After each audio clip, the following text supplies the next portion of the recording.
Hello students, previously we have learned that how to draw horizontal lines on a globe, and we learned that these lines form circles on a globe. Every point on these circles makes an angle with that of the equator. That means every location on the Earth's surface makes an angle with that of the equatorial plane. The circles thus created at some angular distance from the center of Earth are parallel to one another. Hence, these are called parallels of latitudes. The values of parallels are angular measures expressed in degrees. The degrees of parallels are measured from the equator. So, 0 degree parallel is considered as a equator. Equator is the largest parallel and also a great circle, and it bisects Earth or globe into northern hemisphere and southern hemisphere. The angular distance of other parallels towards north and towards south goes on increasing.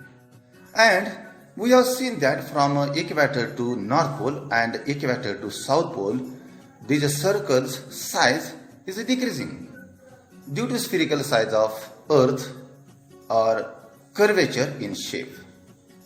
Today, we will see how to draw vertical lines on a globe. These lines run from North Pole to South Pole. We will see. And now, take out your textbooks and turn page number 4. One activity has been given on this page. We will see. Do it yourself. First step, take an orange and peel off its skin. You will see the segments inside and thin vertical lines on them. Look at this, an orange. Now I will peel off its skin. Now look at here. I have peeled off the skin of orange. Now see how looking it. You can see segments and thin vertical lines are here. Look at this, thin vertical lines.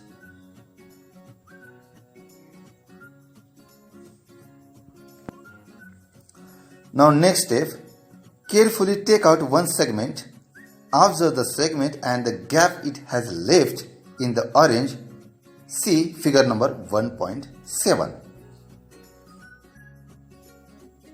Look at this figure number 1.7. Now first we will take out one segment of orange. Now look at this segment of orange and look at this gap after removing a segment of orange. This is a gap of segment. And look at the angle of this gap. This angle is the same at all the points. And now see if the shape of the central and the terminal portion of the segment is the same or different. And look at this segment.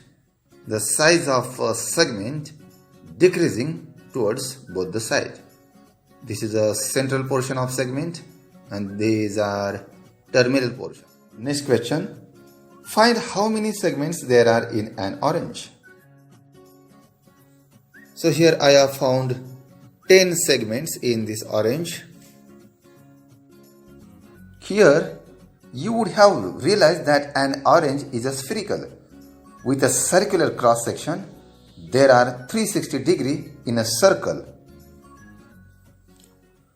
Here one can confirm using two protractors. Set the protractor with the upper point of orange. You will realize that the orange size is a spherical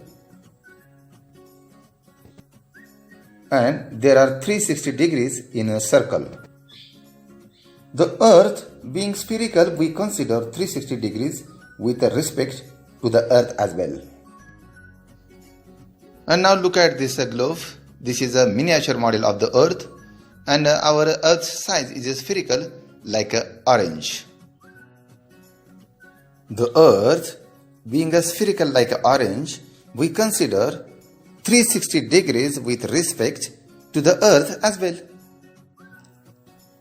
And using two protractors, you can realize that there are 360 degrees in a circle. You have to carry this activity at your home. I hope you will try this activity. And now observe the figure number 1.8. It is about angular distance. In figure number 1.8, angle ABC, this is angle ABC, angle DEF, angle DEF, angle GHI, angle GHI have the same measure. It is about 50 degree.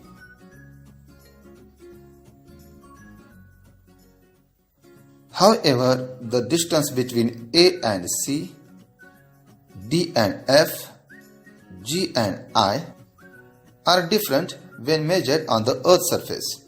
That is because the Earth is spherical in shape. Now let us see one more activity. Do it yourself.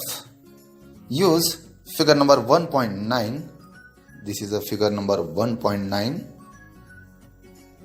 Let the line AM be 0 degree. Draw the line MB, measure the angle it makes with the line AM and write it near B. Note the semicircle that passes through B and joins the north and south poles. Trace it.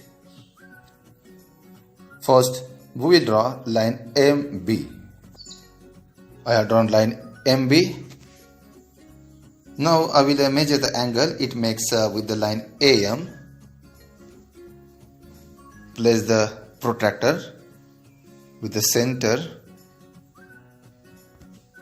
and measure the degree of this angle. It is about 70 degree. And write the measurement of this angle near point B, 70 degree. And trace this point B. The semicircle passes through this point from North Pole to South Pole. Now join MC, measure angle AMC and write it next to C. Draw a semicircle that passes through point C and joins the north and south poles. First we will join these 2 points MC with line. I have drawn line MC. Now measure the angle AMC. Set the protractor with center.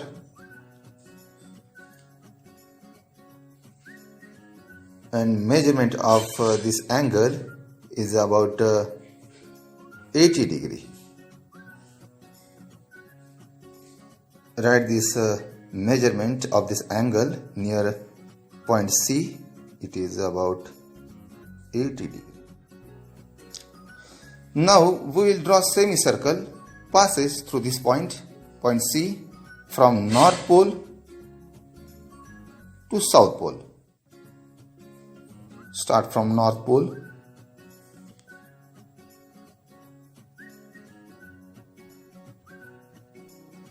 Look at we have drawn here. Semicircle passes through C from North Pole to South Pole. Now draw a line that passes through point A at 0 degree and joins the North and South poles. Now we will join line passes through point A and 0 degree, joining North Pole and South Pole. Look at this line. You will realize that the lines drawn from points AB and AC makes angles at M. The center of the Earth on a plane of the equator. This is the center of the Earth and the center of the plane of equator. Through these points, we can draw semicircles, joining both the poles. Through these points, one can draw semicircles joining both the poles, North Pole and South Pole. Starting with point A, we can draw similar semicircles like these semicircles through points placed at each degree. These semicircles are known as meridians of longitude. So students, today we have learned that how to draw vertical lines from North Pole to South Pole. These lines form semicircles and are called meridians of longitude. Next time, we will learn about meridians of longitudes in detail.